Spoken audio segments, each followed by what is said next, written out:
तो किसी ने क्या खूब ही कहा है कि जो अपने कदमों की काबिलियत पर विश्वास रखता है सफलता उसी को मिलता है। तो हेलो मेरे बिहार के वॉरियर्स, बिहारी योद्धा लोग, स्वागत है क्लासमीट की यूट्यूब प्लेटफॉर्म पे आपका फिर से। और आज अगला लेक्चर हम आपके लिए लेकर आ गए हैं, अगला सेशन फिजिक्स की, जहाँ पे और भी डिटेलिंग हम लोग पढ़ेंगे। साइंस और फिजिक्स के इंट्रोडक्शन के बाद आज पहला दिन जो है वो आपकी चैप्टर स्टार्ट होने वाली है, आपकी लेसन शुरू होने वाली है, जिसका नाम है यूनिट एंड मेजरमेंट, मात्रक और विमा। है ना? तो मेरे बिहारी भाइयों बहनों, मेरे योद्धा लोग, चलिए तैयार हो जाइए और शुरुआत करते हैं हम लोग एक प्रीमियम स्टाइल से, एक बेहतर तरीके से, बेहतर कंटेंट के साथ आज की सेशन।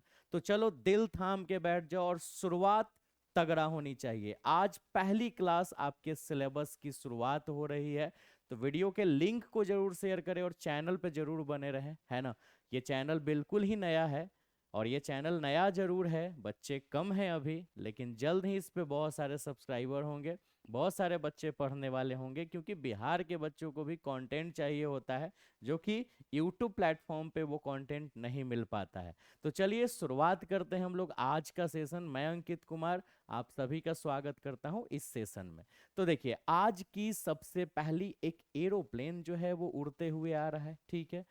बिहार बोर्ड के लिए स्पेशल चैनल है क्लासमीट, ठीक है। तो फिलहाल आज की सेशन शुरुआत करते हैं। मैंने पेन सेलेक्ट कर लिया, और आज की सबसे पहले टॉपिक फिर से हम उसी अपने प्यारे मोटू को बुला लेते हैं, जो बार बार एक क्वेश्चंस लेकर आ जाता है। तो ये भी फिर से एक बार हमारे सामने है क्वेश्चंस पूछने के लिए, और उसका आंसर जानने के लिए एक्साइटेड है। फिर पतलू भी आएगा और भी लोग आएंगे। चलो शुरुआत करते हैं आज की सबसे पहली टॉपिक, ठीक है। तो बहुत ध्यान से, बहुत प्यार से हम बारीकी समझेंगे भाई कि आज की टॉपिक पढ़नी क्या है ना? चलिए तो शुरुआत करते हैं, ठीक है। तो आज की सबसे पहली टॉपिक हमें पढ़नी है, अगर देखा जाए, ठीक है, तो बहुत ध्यान से आप देखेंगे, ठीक है। इधर देखिए। हम्म सबसे पहले फिजिक्स की शुरुआत, फिजिक्स की स्टार्टिंग, है ना, फिजिक्स स्टार्ट ही होता है, और वो टॉपिक है जिसका नाम है भौतिक राशि। फिजिक्स यहीं से शुरू होता है, भौतिक राशि। इंग्लिश में बोलते हैं फिजिकल क्वांटिटी, ठीक है। फिजिकल भौतिक राशि को हम भौतिक मात्रा भी कह सकते हैं, यानी फिजिकल क्वांटिटी के साथ साथ इसे फिजिकल अमाउंट भी कह सकते हैं। और यहीं से फिजिक्स की होती है शुरुआत। तो चलो हम लोग शुरुआत करते हैं कि भाई भौतिक राशि किसे कहते हैं। लेकिन उससे पहले हमें जानना है कि अभौतिक राशि क्या है, ठीक है। तो आपके सामने एक टॉपिक है, हेडलाइन है अभौतिक राशि, जिसे इंग्लिश में हम नॉन फिजिकल क्वांटिटी कहते हैं। तो बहुत ध्यान से समझेंगे और बारीकियों को समझेंगे। देखो बेटा, जो चीज फिजिक्स में ऐसा बताया गया कि जो चीज मेजरमेंट हो सकती है, जो चीज मापी जा सकती है, उसे भौतिक राशि कहते हैं। जो भी चीजें मापी जा सकती है उसे भौतिक राशि कहते हैं। और जो चीजें मापी नहीं जा सकती है वो है अभौतिक राशि। जैसे एग्जाम्पल में हम आपको बोले कि बाबू जाओ इस रूम को मेजरमेंट करके लाओ, इस रूम को मापो, इस रूम को तुम माप के ले आओ। तो पता है इस रूम को आप कभी भी नहीं माप पाओगे। लेकिन हम आपको बोले, अब तुम सोचोगे कि काहे नहीं रूम को माप लेंगे, फीता लेंगे माप देंगे। नहीं नहीं, ऐसे नहीं। जब आप रूम को फीता लेके, है ना, कोई इंची टेप लेके जब आप इसको मापोगे, तो आप इसकी लंबाई को माप पाओगे, रूम की लंबाई मापोगे, रूम की चौड़ाई मापोगे, रूम की ऊंचाई मापोगे, रूम का क्षेत्रफल माप सकते हो, रूम का आयतन माप सकते हो, है ना। तुम रूम को कहाँ माप रहे हो? तुम तो रूम की लंबाई को माप रहे हो, तुम तो रूम की चौड़ाई माप रहे हो। तो यहाँ मापने वाली जो राशि है वो क्या है? वो तो हमारी लंबाई है, चौड़ाई है। जैसे तुम मापे कि ये 15 मीटर या 20 में, अब 20 फीट की रूम है तो 20 फीट तो उसकी लंबाई मापे, तुमने रूम को कहाँ मापा? है ना। तो जो चीज मापी जा सकती है, जो चीज मापी जा सकती है वो है भौतिक राशि, और जो चीज मापी नहीं जा सकती है वो है अभौतिक राशि। लेकिन एक सही सटीक डिफिनीशन की अगर बात करें, तो भौतिक राशि को हम दो रूप में डिफाइन कर सकते हैं, भौतिक राशि की दो परिभाषा दे सकते हैं भौतिक राशि की। ठीक है, यहाँ हेडलाइन अभौतिक का है, लेकिन भौतिक राशि की हम दो परिभाषा बना सकते हैं। पहली पहली ये परिभाषा हो सकती है बाबू कि एक ऐसी राशि या एक ऐसी मात्रा, एक ऐसी राशि या एक ऐसी मात्रा, ठीक है, जिसके द्वारा या जिसके आधार पे हम भौतिकी के नियमों को जान सके, उसके नियमों को पढ़ सके।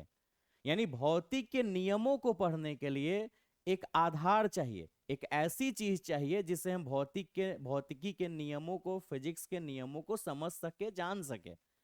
वही है भौतिक राशि। तो पहली बात तो भौतिक राशि की ये याद रखनी है कि एक ऐसी राशि जिसके आधार पे हम भौतिकी यानी फिजिक्स के नियमों को पढ़ सके।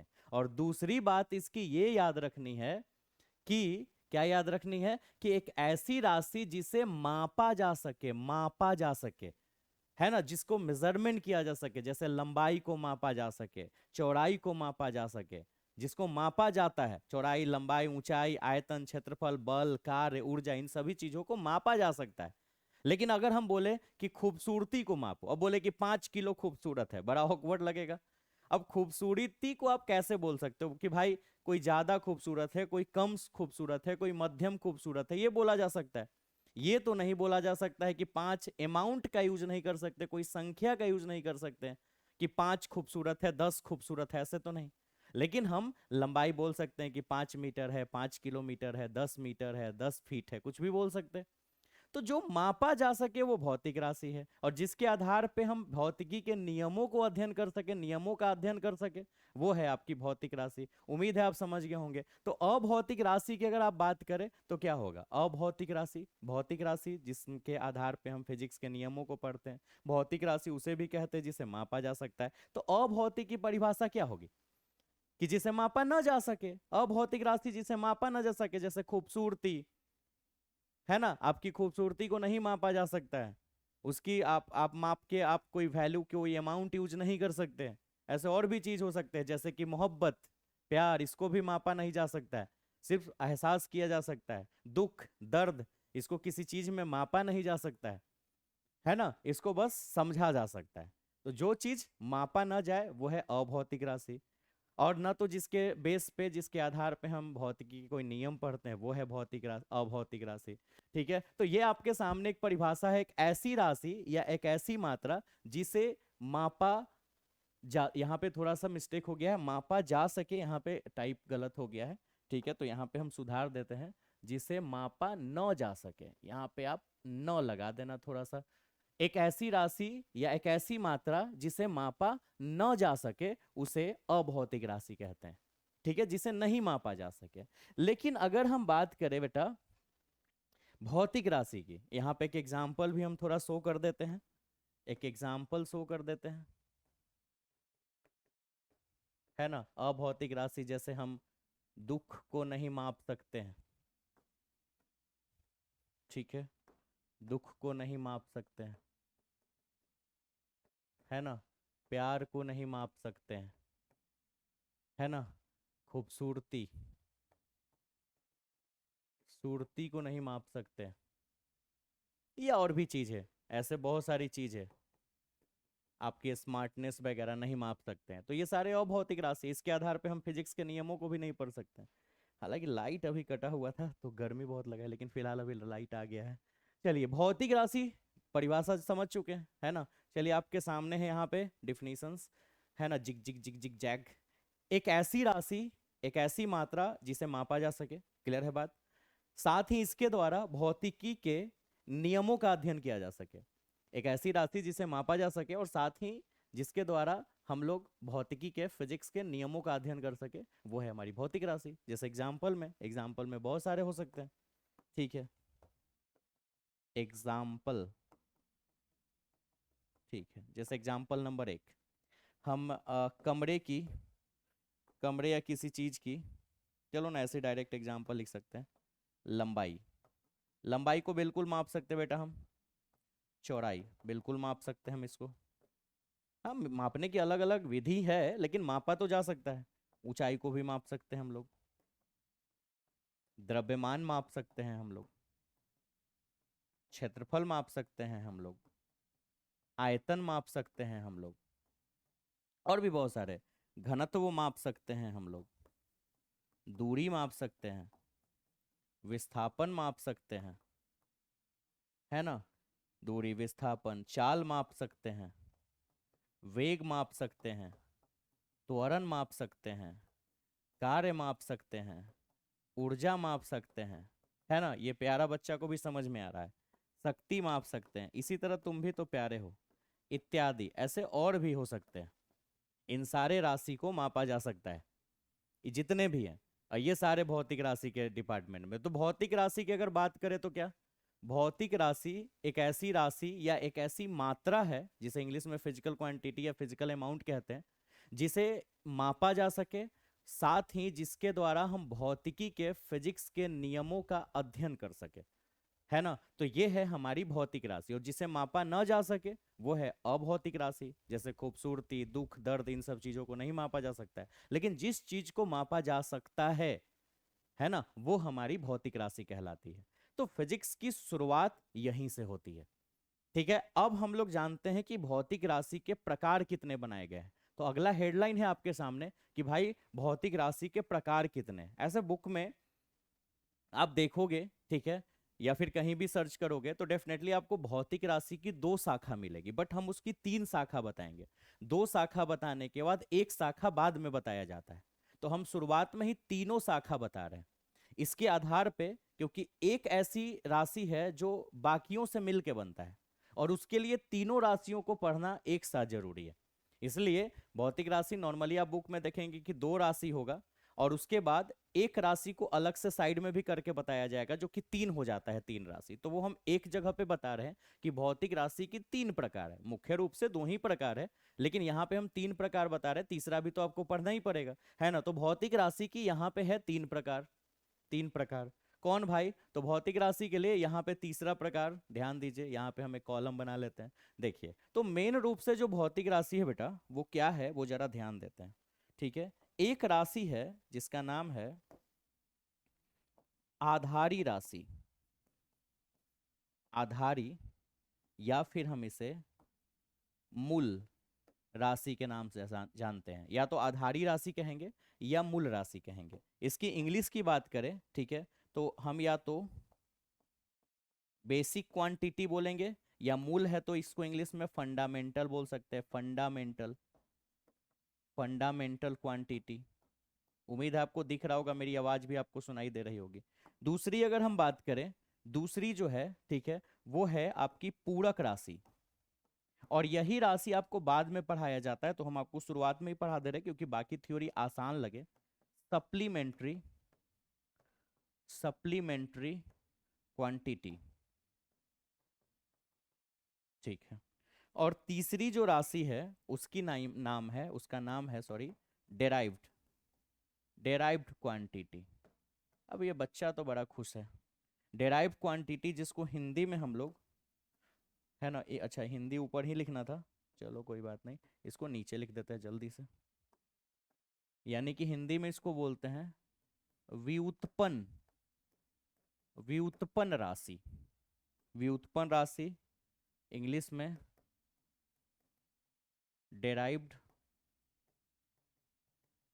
क्वांटिटी। तो मुख्य रूप से आपको बुक में इन दोनों का नाम होगा, आधारी राशि और व्युत्पन्न राशि, और पूरक राशि बाद में पढ़ाया जाएगा, मतलब उसी के तुरंत बाद, दोनों के बाद। लेकिन इस राशि को बनाने के लिए ना इन दोनों की जरूरत पड़ती है, तो इसलिए इसको पढ़ने के लिए ये दोनों पहले ही पढ़ लो, और इसके लिए हमने इसको तीन भाग में बांट दिया। ठीक है, तो भौतिक राशि को आधारी राशि या मूल राशि के रूप में बांटा गया, पूरक राशि और एक व्युत्पन्न राशि के रूप में, इंग्लिश में बेसिक या fundamental quantity, supplementary quantity, derive. अब इन सबों के बारे में जानते हैं भाई कि आधारी राशि या मूल राशि क्या है। नाम समझ गए, तीन आधारी राशि, मुख्य रूप से आधारी राशि और व्युत्पन्न राशि, लेकिन एक पूरक राशि भी पढ़ना है आपको, तो इसलिए हमने यहाँ पे तीनों का नाम दे दिया। और इसको पढ़ने के लिए ये दोनों की जरूरत पड़ेगी, क्योंकि ये इन्हीं दोनों से बना है।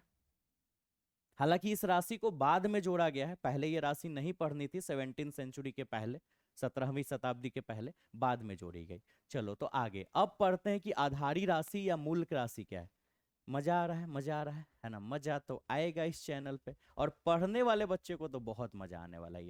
ये चैनल बना ही है एजुकेशनल कंटेंट के लिए, बेहतर डिटेल नॉलेज के लिए, वो भी यूट्यूब पे ऐसा चैनल जो कि आपको पर डे के हिसाब से जो है वो डेली आपको क्लासेस करवाएगा, है ना? तो कोई दिक्कत ही नहीं होने वाली है। चलो ठीक है, आगे।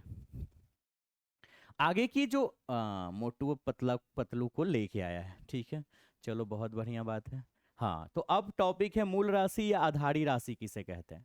भाई राशि है, भौतिक राशि का ही तो ही भाग है, और भौतिक राशि कहते ही किसे है जिसे मापा जा सके। तो आधारी राशि हो या मूल राशि, आधारी राशि, मूल राशि, या व्युत्पन्न राशि, या फिर पूरक राशि, सभी को मापा जाएगा क्योंकि सारे भौतिक राशि के भाग हैं। तो आधारी राशि किसे कहेंगे या मूल राशि बोल सकते हैं? देखो, इस प्रकृति में जो राशि किसी अन्य राशि पर निर्भर न करे, मेरी बात को बड़ी ध्यान से सुनना है।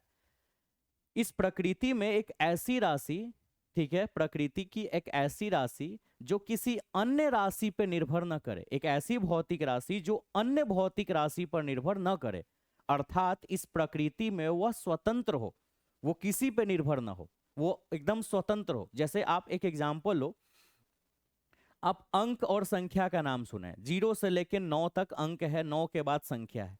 देखो 0 1 2 3 किसी से नहीं बना है, लेकिन आप 10 की बात करो, 1 और 0 से बना है। 11 की बात करो, 1 और 1 से बना है। 12 की बात करो, 1 और 2 से बना है। 13 की बात करो, 1 और 3 से बना है। 14 की 1 4, 15 की 1 5, 16 की 1 6।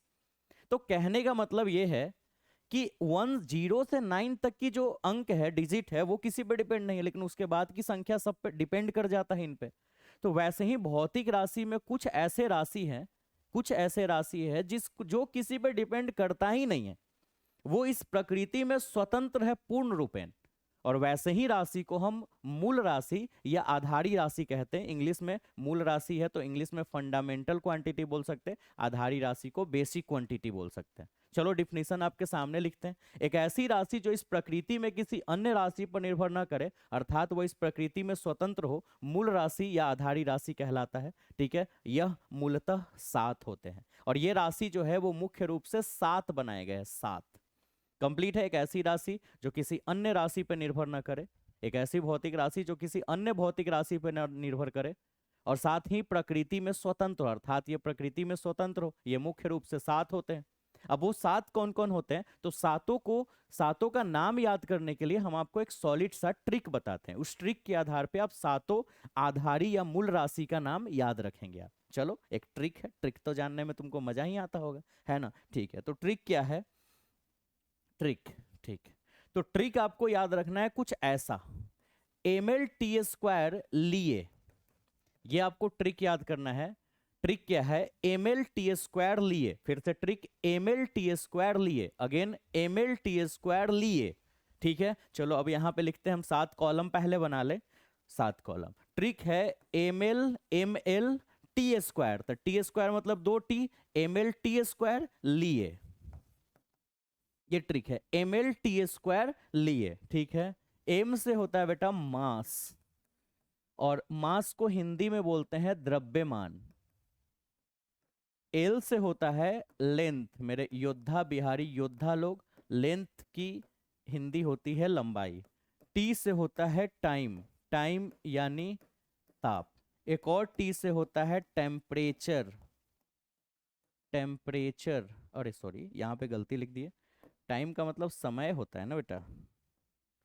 ठीक है, छोटे छोटे शहरों में कभी कभी बड़ी बड़ी गलतियां भी हो जाती है।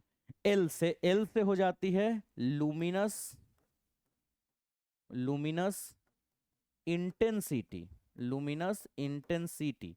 टेम्परेचर यानी ताप भी बोल सकते हैं, तापमान भी बोल सकते हैं। लुमिनस इंटेंसिटी को हिंदी में बोलते हैं ज्योति तीव्रता, और आज इसका हम मुंह रंग देंगे, इसके मुंह पे ही लिख देंगे पतलुआ का, ज्योति तीव्रता। ठीक है, ई से होवत है इलेक्ट्रिक करंट, इलेक्ट्रिक करंट यानी कि विद्युत धारा। और ए से होता है अमाउंट ऑफ सब्सटेंस, ठीक है, जिसे हम मोल ऑफ सब्सटेंस भी कहते हैं, मोल ऑफ सब्सटेंस। हिंदी अगर बात की जाए इसकी तो पदार्थ की मात्रा, या फिर इसे पदार्थ का मोल भी कह सकते हैं, पदार्थ का मोल। तो इस तरह से हमारे पास 7 राशि है जो किसी अन्य राशि पे डिपेंड करता ही नहीं है, बात ही खत्म है ना थोड़ा। हाँ, कहने का मतलब ये है, हमने ट्रिक बता दिया। ट्रिक है ml/t² लिए, ml/t² लिए, m से मास, l से लेंथ, t से टाइम, एक और t से टेम्परेचर लिए, l से लुमिनस इंटेंसिटी, e से इलेक्ट्रिक करंट एंड a से अमाउंट ऑफ सब्सटेंस, हिंदी में द्रव्यमान, लंबाई, समय, है ना, ज्योति तीव्रता, समय, तापमान, ज्योति तीव्रता, विद्युत धारा, पदार्थ की मात्रा या पदार्थ का मोल भी कह सकते हैं। तो बड़ी सिंपल है, ml/t² लिए, m से मास यानी द्रव्यमान, l से लेंथ यानी लंबाई, t से टाइम यानी समय, एक और t से टेम्परेचर यानी ताप या तापमान, एल से लुमिनस इंटेंसिटी ज्योति तीव्रता, ई से इलेक्ट्रिक करंट विद्युत धारा, ए से अमाउंट ऑफ सब्सटेंस या मोल ऑफ सब्सटेंस भी बोल सकते हैं, यानी पदार्थ का मात्रा या पदार्थ का मोल। क्लियर है बात? क्लियर है? मजा आया? ट्रिक समझ आ गया? तो ये हमारी 7 राशि है जो इस प्रकृति में स्वतंत्र है, ये किसी अन्य राशि पर निर्भर नहीं करता है, और इसी को हम लोग मूल राशि या आधारी राशि के नाम से जानते हैं, और बाकी नाम तो पता है। ठीक है, अब अगली जो राशि है मूल राशि के बाद, वो है पूरक राशि। पूरक राशि, ठीक है। तो पूरक राशि क्या है ना, एक ऐसी राशि जो कोण से संबंधित है, कोण से संबंधित, जिसको हम लोग ज्यामितीय में, ज्यामितीय फिजिक्स में, ज्योमेट्रिकल फिजिक्स में हम लोग इसका यूज करते हैं, मैथ्स में भी इसका यूज करते हैं। ये कोण से संबंधित है, कोण, कोण का बड़ा रोल है फिजिक्स में। कोण ना होता तो फिजिक्स की बहुत सारी डेरिवेशंस, क्या मैक्सिमम डेरिवेशंस होती ही नहीं, हो ही नहीं पाती, फॉर्मूला स्ट्रक्चर बन ही नहीं पाता। एंगल्स, ट्रिगोनोमेट्री यानी कोण, त्रिकोणमिति, इन सब चीजों के फिजिक्स में तो बहुत जरूर, इसीलिए तो हम फिजिक्स और मैथ्स दोनों पढ़ाते हैं, क्योंकि फिजिक्स पढ़ाने वाले टीचर और फिजिक्स पढ़ने वाले स्टूडेंट दोनों को मैथ्स आना चाहिए। बोला जाता है कि mathematics is the queen of science, और साइंस इज द किंग, यानी, और साइंस की पार्ट अगर बात करो तो, साइंस की भाग अगर बात करो तो साइंस जो है वो राजा है, और उसकी जो रानी है वो मैथमेटिक्स है। बिना क्वीन की, बिना क्वीन की किंग तो नहीं हो सकता है, राजा को रानी तो चाहिए, है ना। ठीक है, जैसे आपको भी एक समय के बाद चाहिए। चलो, हंस रहे हो बड़ा मजे से। फिलहाल पूरक राशि, जिसे हम इंग्लिश में सप्लीमेंट्री क्वांटिटी बोलते हैं, सप्लीमेंट्री, सप्लीमेंट्री क्वांटिटी। ठीक है, पीछे हमने नाम लिखा था क्या, यहाँ भी थोड़ा सा इंग्लिश लिख देते हैं, फंडामेंटल, फंडामेंटल या फिर बेसिक,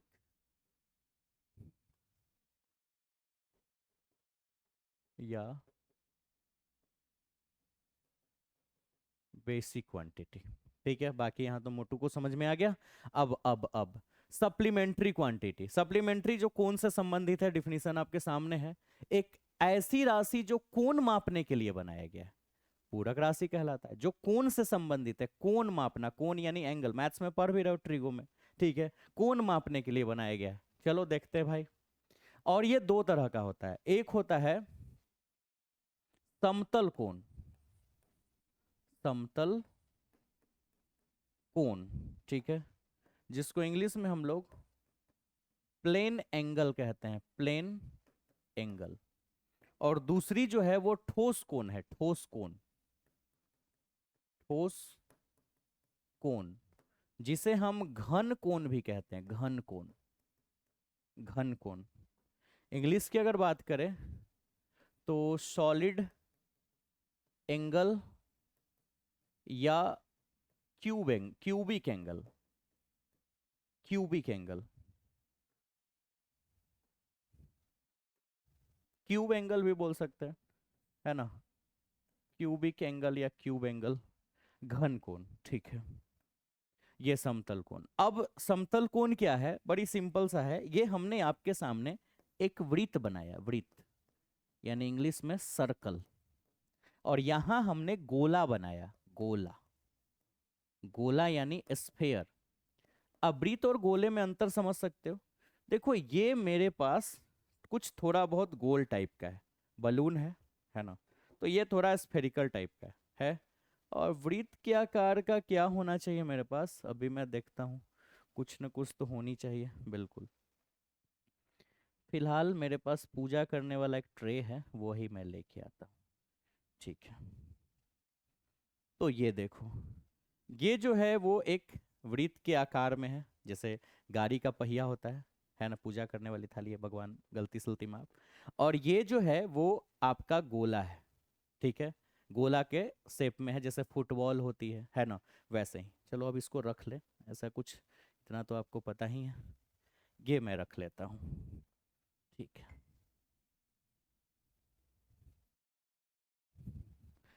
हाँ। तो ये आपको दिख भी रहा होगा फिगर में, ये और ये में फिगर में अंतर, ये आपको गोल जैसा दिख भी रहा होगा, मुझे तो दिख रहा है डिस्प्ले पे।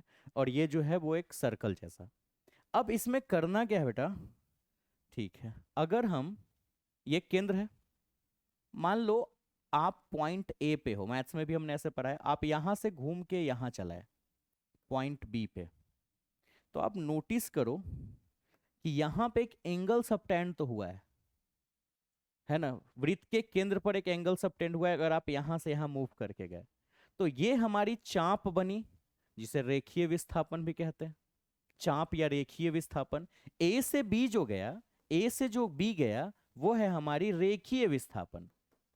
रेखीय विस्थापन, या फिर इसे चाप भी कहते हैं। ठीक है, ये लघु चाप है, इधर दीर्घ चाप है। इंग्लिश के लिए जगह नहीं है, ऐसे लीनियर डिस्प्लेसमेंट बोलते हैं, और इसको आर्क बोलते हैं, लिख देते हैं आर्क। और इसको बोलते हैं लीनियर डिस्प्लेसमेंट। सब नोट्स बहुत ध्यान से और अच्छे से बनाना, टेलीग्राम ग्रुप में जुड़ के, नंबर ऊपर मेरा शो कर रहा है, उसी नंबर पे जुड़ के। ठीक है, लीनियर डिस्प्लेसमेंट, रेखीय विस्थापन या चाप। जबकि आप ये वाली बात करो, ये वाली, तो यहाँ पे कोण बना है ना, यहाँ ओ नाम रख देते हैं। तो यहाँ पे आप देख रहे हो कोण ए ओ बी, कोण ए ओ बी देख रहे हो, ये थीटा। यही कोण जो है ना, यही कोण हमारी समतल कोण है, समतल कोण। तो वृत्त के केंद्र पर जो कोण बना है ना, वो हमारी समतल कोण है। और अगर हम इसको ऐसे निकाल दे, इस पार्ट्स को अगर बाहर निकाल दे, तो कुछ ऐसा ही निकलेगा ना बेटा, ऐसे। जहां पे यहाँ ओ लिखा है, यहाँ ए और यहाँ बी, और ये यहाँ पे ऐसे ब्लू तरह का शेप है। अगर देखो तो पिज्जा खाए हो, पिज्जा, पिज्जा की जो स्लाइस करके देता है, एक स्लाइस निकाले खाए, मजे से मजा आ गया। वो जो स्लाइस है उस तरह की आकृति थी। तो वहां पे कोण जो बनेगा, ये कोण हमारी समतल कोण है। और इस समतल कोण की जो मात्रक बनाई गई है, एसआई मात्रक, अब मात्रक वगैरह क्या होता है इसी चैप्टर में हम लोग पढ़ेंगे, इसे याद रखते हैं। वो बनाई गई है रेडियन, आगे पढ़ेंगे मात्रक वगैरह क्या होता है। इंग्लिश में रेडियन लिखेंगे, और इसको शॉर्ट में RAD से रिप्रेजेंट कर सकते हैं। क्लियर। यही चीज अब हम लोग यहां चलते हैं। ठीक है, और एक मस्त लाइन खींच देते हैं, जिससे इसकी डिवाइड हो जाए इधर। अब उस वाले डिपार्टमेंट में चलते हैं। सेम चीज अगर हम यहां पे ले, तो एक सेंटर है, और ऐसे अगर शेप बनाए पॉइंट ए और बी, यहां पे भी एक एंगल बनेगा। तो यहां पे एंगल AOB जो है, वो हमारी ठोस समतल कोण न होके ठोस कोण है, ठोस कोण। या फिर हम इसे घन कोण भी कह सकते हैं, यानी थीटा। ठीक है, क्वेश्चन उठता है कि क्या अंतर है भाई इन दोनों में। अंतर देखो कुछ इस तरह का है। हम इसकी अगर एक फिगर निकाले ऐसे, थोड़ा और बड़ा, एकदम आराम आराम से स्लोली स्लोली पढ़ने का। ठीक है, यहाँ पे थोड़ा सा एडजस्टमेंट करना पड़ेगा, वहां पे लिखा हुआ था, अच्छा कोई बात नहीं, हम लोग कर लेंगे। ठीक है, हाँ, तो ऐसा कुछ शेप बनेगा, देखना ऐसा। ठीक, और यहाँ पे इस तरह का शेप बनेगा, ऐसा ब्लू से कर देते हैं, ऐसा। अगर हम यहां से ये टुकड़ा निकाले, तो ये पिज्जा के शेप में, पिज्जा का जो स्लाइस है वैसा तो नहीं बनने वाला है, ये पता है कैसा बनेगा? शंकु के आकार का। शंकु का आकार समझते हो? बर्थडे वाला टोपी जो पहनते हो, शंकु। या फिर आइसक्रीम जो खाते हो, कोन वाला। उस टाइप का आकार बनेगा, अंदर में खाली। समझ रहे हो? उन दोनों में अंतर समझ में आ रहा है? पिज्जा का स्लाइस और उसमें, है ना, आइसक्रीम वाले में। तो ये ऐसा बनेगा। और ऐसे सिचुएशंस पे जो हमारी यहाँ पे कोन बनेगी ना, ये वाली जो कोन, यही कोन हमारी ठोस कोन कहलाएगी। ठीक है? तो वृत्त के केंद्र पे यहाँ पे जो कोण बना है वो समतल कोण, और गोले के केंद्र पे हमारे चक्कर लगाने से, परिक्रमा करने से जो केंद्र कोण बना है वो हमारी ठोस कोण है। अब इसके एक डिफिनीशंस भी, तो डिफिनीशंस तो यहीं पे लिखा हुआ था, बट हमने उसी पे लिख दिया। तो थोड़ा सा मुझे टाइम दो, हम इसको थोड़ा अरेंज कर देते हैं। ठीक है, 1 मिनट, 1 मिनट बस, तुरंत कर देते हैं।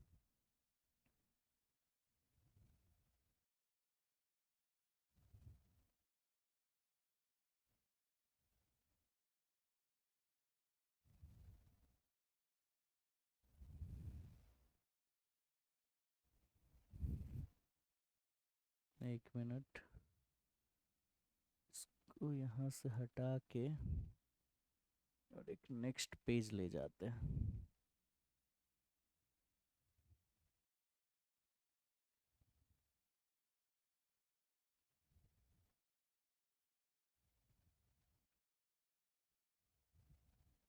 अभी ठीक है, ठीक है।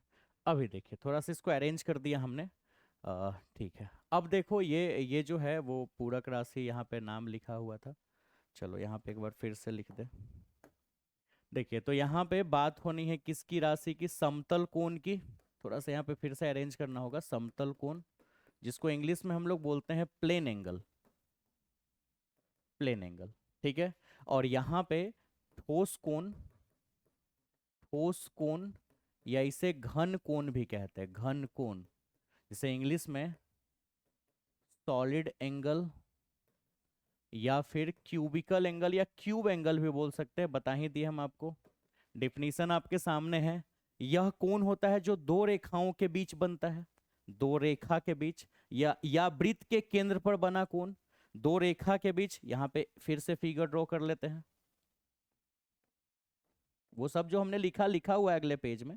ये जो कोण है, तो वृत्त के केंद्र पर ये जो कोण है वो आपकी समतल कोण है। इसके अलावा जब दो रेखा एक दूसरे को काटती है तो ये कोण भी जो है वो हमारी समतल कोण कहलाएगी, है ना। ठोस कोण की अगर बात करें, तो गोले के केंद्र पर बना कोण, गोले के केंद्र पर बना कोण ठोस कोण या फिर घन कोण होता है। ठीक है, जैसे कि यहाँ पे, जो यहाँ पे गोले में जो ये केंद्र बन रहा है, यहाँ पे जो कोण बन रहा है वो कोण हमारी ठोस कोण है। और इसकी सारी डिटेलिंग यहाँ पे करवाई हुई है ना। ठोस कोण और समतल कोण के बारे में हमने यहाँ पे डिटेल करवा दिया है।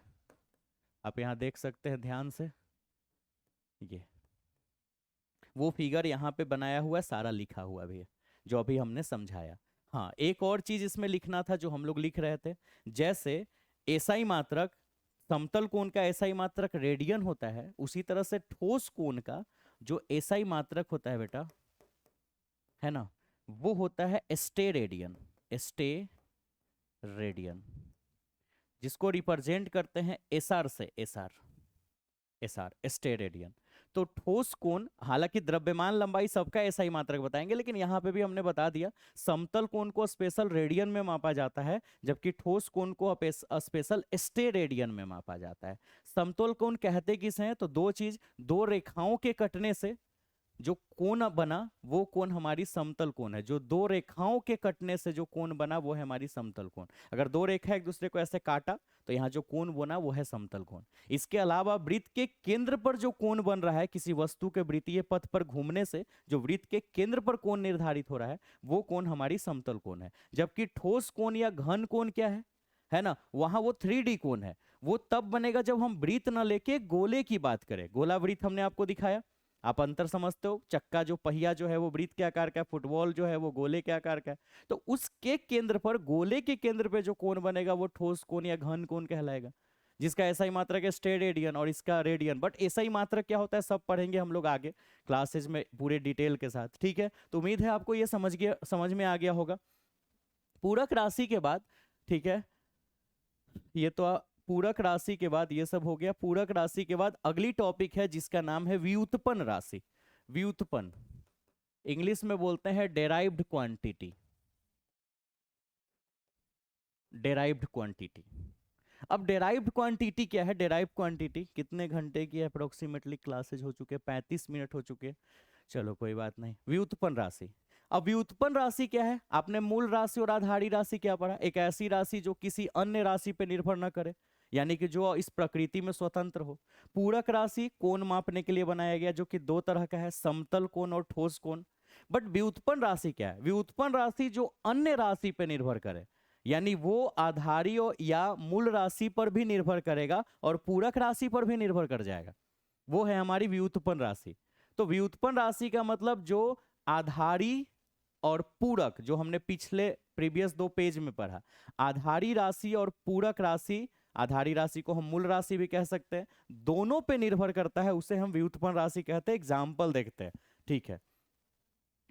एक ऐसी राशि जो इस प्रकृति में किसी अन्य राशि पर निर्भर करती है, अर्थात मूल राशि और पूरक राशि पर निर्भर करने वाली व्युत्पन्न राशि कहलाती है। यानी किसी अन्य राशि पर निर्भर करेगा और वो मूल राशि, जिसे आधारी राशि भी कहते हैं, और पूरक राशि पर निर्भर करेगा। मूल राशि 7 है, जिसका ट्रिक हमने बताया, MLT स्क्वायर लिए। आपकी जो पूरक राशि है वो 2 है, समतल कोण और ठोस कोण। तो इन सब पे डिपेंड करेगा ये। जैसे एग्जाम्पल समझा देते हैं हम आपको, ठीक है। एग्जाम्पल, तो एग्जाम्पल नंबर पहला, अगर हम क्षेत्रफल का बात करें बेटा, तो क्षेत्रफल है लंबाई गुना चौड़ाई। अब बताओ लंबाई, चौड़ाई, ऊंचाई, दूरी, विस्थापन, है ना, व्यास, त्रिज्या, है ना, चाप, परिमिति, ये सारा का सारा लंबाई ही तो है। लंबाई, चौड़ाई, ऊंचाई, दूरी, भुजा, ये सब एक लंबाई है, बस अलग अलग जगहों पे नाम अलग अलग रखा गया। तो लंबाई हो या चौड़ाई, दोनों एक लंबाई का ही सेक्शन है। और आप देखो कि MLT स्क्वायर लिए का जो ट्रिक है, इसमें एक नाम लंबाई का आता तो है, लेंथ का। तो क्षेत्रफल एक व्युत्पन्न राशि है, लेकिन क्षेत्रफल बना किससे है? लंबाई और चौड़ाई से। और लंबाई चौड़ाई दोनों लंबाई है, और लंबाई तो मूल राशि का भाग है, आधारी राशि का भाग है। तो उसी आधारी राशि से ये बना। थोड़ा और एग्जांपल समझो, जैसे आयतन, लंबाई, चौड़ाई और ऊंचाई। लंबाई, चौड़ाई, ऊंचाई तीनों एक लंबाई ही है, एक तरह का, अलग अलग जगहों पे नाम अलग अलग है। तो इसका मतलब ये भी जो है वो मूल राशि से ही आया है। और एग्जांपल समझो, ठीक है। जैसे अगर हम ले ले दूरी, दूरी नहीं, चाल ले लेता है अपन, चाल। तो चाल की बात करो तो चाल बराबर है दूरी बटा समय। चाल बराबर दूरी बटा समय, ठीक है। अब बताओ कि यहां पे हम आपको राउंड करके बता रहे हैं, दूरी की अगर बात करो तो ये एक लंबाई है, और समय तो समय है। आप बताओ कि ये दोनों, समय और लंबाई, ये दोनों एक मूल राशि या आधारी राशि है कि नहीं? मूल राशि या आधारी राशि? बिल्कुल है, क्योंकि MLT स्क्वायर लिए में L से लंबाई और T से समय आता तो है, तो मूल राशि से ही ये बना है। तो चाल की सूत्र दूरी बटा समय होती है, यानी चाल बना दूरी और समय से है। तो चाल डिपेंड कर रहा है मूल राशि पे, पूरक राशि पे भी निर्भर कर सकता है, उसका भी एग्जांपल देंगे। तो चाल इसलिए व्युत्पन्न राशि है। व्युत्पन्न यानी दूसरे के कारण से उत्पन्न, दूसरे के कारण से पैदा जो हुआ है, ठीक है ना। तो ये और भी बहुत एग्जांपल हम आपको दिखा सकते हैं। जैसे एक और एग्जांपल हम आपको दिखा देते हैं, बहुत सारे एग्जांपल हो सकते हैं। अगर आप बात करो किस चीज का, घनत्व का, घनत्व, तो घनत्व बराबर होता है द्रव्यमान बटा आयतन, द्रव्यमान बटे आयतन। सुनना आप बात, द्रव्यमान जो है वो इसी का भाग है, देखो m से मास। और अगर बात करें आयतन का, तो आयतन 3 टुकड़ों में टूटा है, लंबाई गुना चौड़ाई गुना ऊंचाई। अब ये लंबाई, चौड़ाई, ऊंचाई तीनों एक लंबाई है जो इसी का भाग है। तो बताओ कि घनत्व भी मूल राशि या पूरक राशि से बन रहा है, इसका मतलब है कि ये भी एक व्युत्पन्न राशि है। अब सीधा बात, व्युत्पन्न राशि कितने हो सकते हैं? बहुत सारे। 9 गो को छोड़ दो, 7 गो ये वाली MLT स्क्वायर लिए जो कि मूल राशि या आधारी राशि है, और 2 गो पूरक राशि जो समतल कोण और ठोस कोण है। इस 7 और 2 9 को छोड़ दो तो बाकी जितनी भी राशि है जो मापी जा सकती है वो हर राशि व्युत्पन्न राशि है। ठीक है, वो सब राशि व्युत्पन्न राशि है। चलो आगे और कुछ और एग्जाम्पल ले ले हम। सबके ऐसा ही मात्रक भी हम लोग निकालेंगे। जैसे अगर हम बात कर ले बेटा बल की, बल बल तो बल होवत है द्रव्यमान गुना त्वरण, द्रव्यमान गुना त्वरण। और अगर आप त्वरण की बात करो तो त्वरण होता है वेग बटा समय। अगर आप वेग को तोड़ते हैं तभी तो समझ में आएगा। वेग को विस्थापन, वेग होता है विस्थापन बटा समय, तो इस समय का स्क्वायर हो गया, क्योंकि वेग का मतलब विस्थापन बटा समय, तो वेग का विस्थापन बटा समय लिखा, एक समय पहले से था, समय का स्क्वायर। आवाज जा रहा है? हाँ ठीक है। तो अब बताओ, अब जरा ये बताओ कि E जो है वो एक आधारी राशि है, देखो mlt स्क्वायर लिए में आता है। विस्थापन एक लंबाई है, लंबाई भी इसमें आता है। समय तो उसमें आता ही है, तो ये मूल राशि से ही तो बना है। तो ये जो है बल भी व्युत्पन्न राशि हो गया क्योंकि वो मूल राशि से बना है। आ रहा है समझ? आ रहा है ना? ठीक है, मजा आ रहा है। ऐसे बहुत सारे हो सकते हैं। ठीक, जैसे कि एक और एग्जाम्पल हम उसका ले लेते हैं जिसमें पूरक राशि का भी नाम आ जाए भाई। पूरक राशि का नाम, ये तो तुम बोले कि बच्चवा हाँ सर तो हमको पूरक राशि वाला बताइए नहीं किए, चलो बता देते हैं। ठीक है, जैसे अगर हम लिख दे कोणीय वेग, कोणीय वेग, तो कोणीय वेग बराबर होता है कोणीय विस्थापन, कोणीय विस्थापन बटा समय।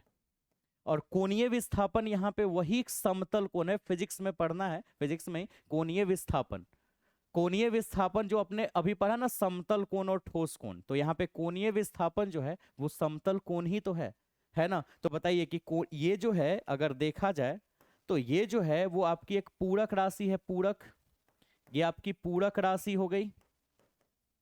और अगर आप ऐसे ही राउंड राउंड घेर के भी आप अपना इंडिकेट कर लेना। और अगर इस समय की बात करो तो ये आपकी मूल राशि है, मूल राशि या आधारी राशि भी बोल सकते हैं। तो बताओ मूल राशि और आधारी राशि दोनों से मिलके बना कि नहीं है? तो ये इन दोनों पर निर्भर कर रहा है, तो कोणीय वेग भी एक व्युत्पन्न राशि हो गया क्योंकि दूसरे के कारण से उत्पन्न ही तो व्युत्पन्न राशि है। समझ गए? तो कहने का मतलब ये है कि आपको व्युत्पन्न राशि पढ़ने के लिए आपको आधारी मूल राशि के साथ साथ पूरक राशि तो आनी ही चाहिए थी, आनी चाहिए थी कि नहीं? है ना? इसलिए मैंने बताया वहां पे 3 भाग, तो इसके पीछे कुछ रीजन था, है ना? अब कुछ का भी लोग उल्टा पुल्टा कमेंट्स भी कर देंगे 3 भाग, लेकिन आपको पता है कि जब तक हम पूरक राशि नहीं पढ़ेंगे व्युत्पन्न राशि सारा नहीं बना सकते। कुछ ऐसे व्युत्पन्न राशि है जो छूट जाएंगे, ऐसे और भी बहुत सारे व्युत्पन्न राशि है जो कोण पे ही निर्भर करते हैं, इसलिए 3 प्रकार उसका, तो ये याद रखना है। ठीक है, अब देखो व्युत्पन्न राशि के बाद, व्युत्पन्न राशि के बाद अगली टॉपिक, अरे ये मेढक आ गया स्केल लेके, है ना? बड़ा क्यूट सा लग रहा है, प्यारा प्यारा सा। ठीक है, तो अभी देखो अभी की टॉपिक पढ़नी है जिसका नाम है मेजरमेंट।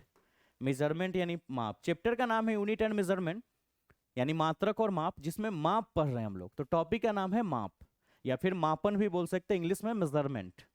ठीक है, तो मेजरमेंट की थोड़ा यहाँ पे स्पेलिंग लिख ले, मेजरमेंट यानी माप। ठीक है, मेजरमेंट क्या है बेटा?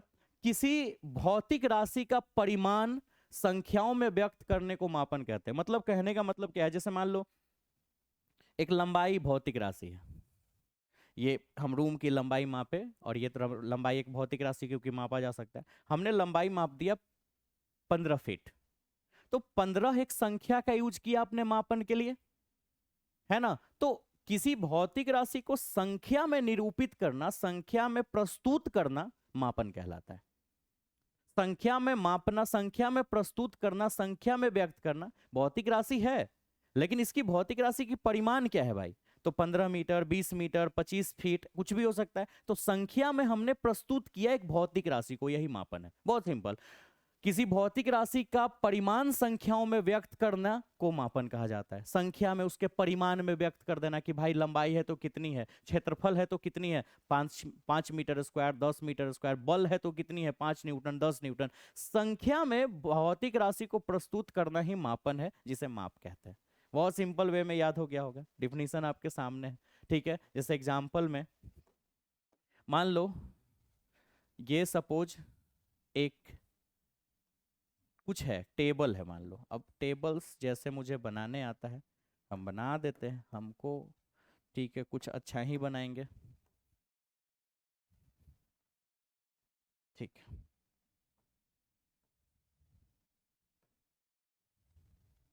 जैसा बना वैसा बना। ड्राइंग तुम लोग मेरे से बेहतर कर सकते हो। ये मान लो टेबल है, इस टेबल की हमने लेंथ मेजरमेंट की सपोज। ठीक है, हम एक स्केल लिए और इस स्केल से या फिर जो भी इंची टेप या कुछ भी ऐसा ऐसा स्केल है मान लो,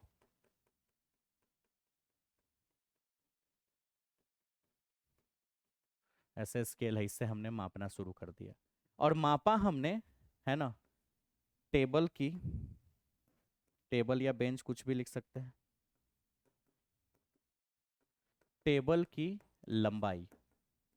तो टेबल की लंबाई, जिसमें लंबाई एक भौतिक राशि, हमने मान लो माप लिया कितना, 5 फीट, 5 फीट। तो इसका मतलब यहाँ पे हमने एक नंबर यूज किया, इसको संख्यात्मक, संख्यात्मक, थोड़ा सा दिखेगा नहीं, थोड़ा इसको अच्छे से लिख दें,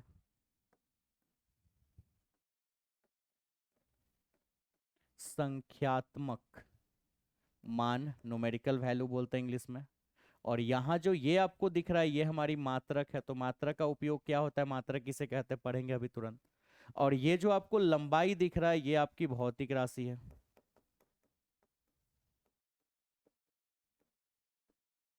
और ये टेबल ऑफ भौतिक राशि हो सकती है। तो भौतिक राशि को मापने के लिए हमने एक संख्या यूज किया और इसी को व्यक्त करना माप या मापन कहा जाता है। बहुत सिंपल है, समझ गया तुम? समझ गया ये। ठीक है, अब आगे मेरा योद्धा लोग भी समझ गया। ठीक है, अब मापन के बाद अगली टॉपिक है जिसे मात्रक कहते हैं। मात्रक को इकाई भी कहते हैं, इकाई, और इंग्लिश में इसे यूनिट कहा जाता है, यूनिट। ठीक है, यूनिट, यू थोड़ा ढंग से लिखें, यूनिट। अब मापन क्या है आपके सामने, मात्रक सॉरी, भौतिक राशि को मापने के लिए एक मानक का यूज किया जाता है। मानक मतलब मापा गया। अब जैसे देखो, मान लो किसी का नाम ना राहुल कुमार है। अब राहुल के घर हमको जाना है, मान लो एक गांव में 5 गो राहुल नाम का लड़का है। अब कोई राहुल शर्मा, कोई राहुल वर्मा, कोई राहुल यादव, कोई राहुल सिंह राजपूत, तो कोई अलग अलग कास्ट के बेस पे अलग अलग उनके टाइटल होते हैं। अब कैसे पहचाने कि किस राहुल के यहाँ जाना है, तो शायद उसके पीछे का टाइटल बता दिया जाए, तो उससे उसकी कास्टिज्म पता चल जाए और लोग एड्रेस बता दे कि हाँ इधर इनके यहाँ जाना है। मैं धर्म पे नहीं बात कर रहा, जाति पे नहीं बात कर रहा, मैं एक एग्जाम्पल समझा रहा हूँ।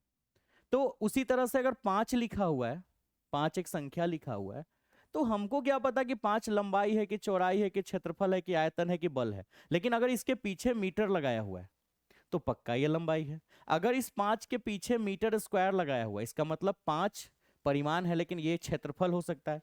5 मीटर क्यों लगाया है मतलब आयतन होगा। 5 न्यूटन मतलब बल होगा। 5 जूल तो ऊर्जा होगा। तो कहने का मतलब क्या है कि सबके आगे तो 5 ही है, जिससे क्लियर नहीं हो पा रहा था कि बल है कि क्या है। लेकिन इसके लगने से ये समझ में आ गया कि ये कोई लंबाई का मात्रक है। ये लंबाई है, ये जरूर क्षेत्रफल होगा, ये जरूर आयतन होगा, ये जरूर आपका बल होगा, और ये जरूर आपकी ऊर्जा होगी। तो सिर्फ पीछे ये लगाने से क्लियर हो जाता है कि भाई ये जो है वो किस भौतिक राशि को रिप्रेजेंट कर रहा है। तो मात्रक इसीलिए बनाया गया कि मात्रक भौतिक राशि को मापने के लिए एक मानक यानी एक स्टैंडर्ड, मानक यानी स्टैंडर्ड का प्रयुक्त किया गया। स्टैंडर्ड यानी मानक, यानी माना गया, हर राशि के लिए एक मानक लिया गया कि इस राशि के पीछे ये लगा दो, जिससे पहचान हो जाएगा कि कौन सी भौतिक राशि की बात हो रही है। उसी मानक को हम लोग मात्रक या इकाई, जिसे इंग्लिश में यूनिट कहा गया। ठीक है, एग्जाम्पल में आपको ये दिख रहा है ना, जैसे कि लंबाई का मात्रक, लंबाई का मात्रक मीटर बनाया गया, सेंटीमीटर बनाया गया, किलोमीटर बनाया गया, प्रकाश वर्ष बनाया गया, है ना, पारसेक बनाया गया, ऐसे और भी बहुत सारे इत्यादि, इटीसी। द्रव्यमान मापने के लिए भी बहुत सारे मात्रक बनाए गए। तो हर चीज को पहचानने के लिए अलग अलग तरह के मात्रक बनाए गए। मात्रक की तो चैप्टर है, पूरी डिटेल तो पढ़नी है।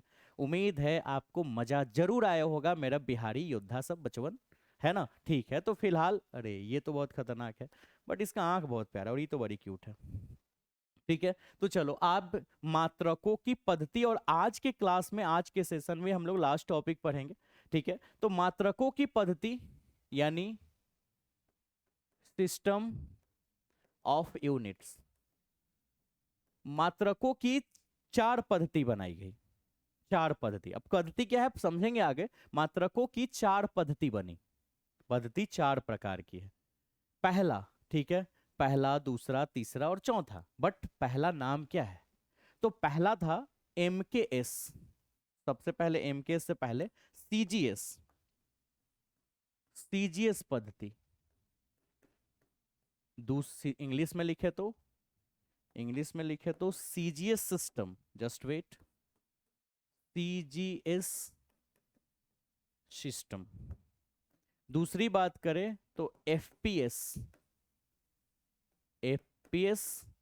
पद्धति, और इंग्लिश में बात करें तो FPS सिस्टम। नोट जरूर बनाना बेटा तुम। अगला MKS पद्धति क्या है वो सब जानेंगे आगे। इसको हम लोग इंग्लिश में MKS सिस्टम के नाम से जानते हैं। उसके बाद SI पद्धति। SI पद्धति यानी कि SI सिस्टम। SI सिस्टम, ठीक है। ये 4 पद्धति है, बट ये 4 पद्धति है क्या, ये पद्धति को हम लोग अब नेक्स्ट क्लास, नेक्स्ट सेशन में पढ़ेंगे। तो आज की क्लास आपको अगर बेहतर लगी है, ठीक है, तो आप इस, आर यू रेडी, आप इस चैनल के लिंक को जरूर शेयर करें दूसरे बच्चों के पास, और इस चैनल को ग्रोथ करवाएं, क्योंकि इतना बेहतर कंटेंट आपको कोई नहीं दे रहा है और इतनी मेहनत भी आपके लिए कोई नहीं कर रहा है। चैनल पे आप पे करके आप पढ़ते हो, जैसे मन तैसे। यहाँ पे तो हम आपको पढ़ा रहे स्पेशल, वो भी फ्री में। तो सिर्फ एक शेयर और मेरी भी थोड़ी किस्मत चमक जाएगी, तो थोड़ा आप ध्यान दें। अच्छा, रेडी क्या होमवर्क्स? तो होमवर्क्स खांसी हो जाता है पढ़ाते पढ़ाते, तो आपको बिल्कुल थोड़ा हेल्प करना है, सपोर्ट करना है, लिंक को शेयर करना है और वीडियो को जरूर वॉच करना है। ठीक है, और पढ़ना है आप ही के फायदे के लिए। नेक्स्ट सेशन में, नेक्स्ट बैच में आप अपनी नोट्स जरूर कंप्लीट करेंगे, और नोट्स के लिए हमें इस टेलीग्राम के इस नंबर पे कांटेक्ट करेंगे, है ना, या फिर आप इस नंबर पे व्हाट्सएप पे भी कांटेक्ट करेंगे, और फिर हम आपको वहाँ पे आपको टेलीग्राम लिंक में जोड़ देंगे। फिलहाल अगले क्लास से हम यहाँ पे एक बारकोड ही डाल देंगे टेलीग्राम का, जिसको आप डायरेक्ट शेयर करके, डिस्क्रिप्शन में हम लिंक भी डालेंगे, लेकिन चैनल फिलहाल नया है तो अभी लिंक नहीं ओपन हो रहा है, बट आफ्टर सम डेज, 2 4 5 दिनों के बाद ये जरूर ओपन हो जाएगा। तो बेटा, जिसको अपने पैरों पे, अपने पैरों के काबिलियत पे भरोसा हो ना, सफलता उन्हें जरूर मिलती है। इस बात का बहुत ध्यान रखना है। तो अपने पैरों पे खड़ा हो, अपने पैरों के काबिलियत पे आप अपना भरोसा रखें, है ना। जितनी काबिलियत आपके पैरों की है उसका सही इस्तेमाल करें, उस पर भरोसा करें, अपने दिमाग का सही यूज करें, पेशेंस रखें, मेहनत करें और खूब आगे बढ़ें। मेरा आशीर्वाद और प्यार हमेशा आपके साथ है। बस चैनल पे बने रहे और ग्रुप में इस लिंक को शेयर करें अपने व्हाट्सएप स्टेटस पे, फेसबुक के स्टोरी और इंस्टाग्राम स्टोरी पे। चलिए मिलते हैं, अपना ख्याल रखें, है ना। Bye bye.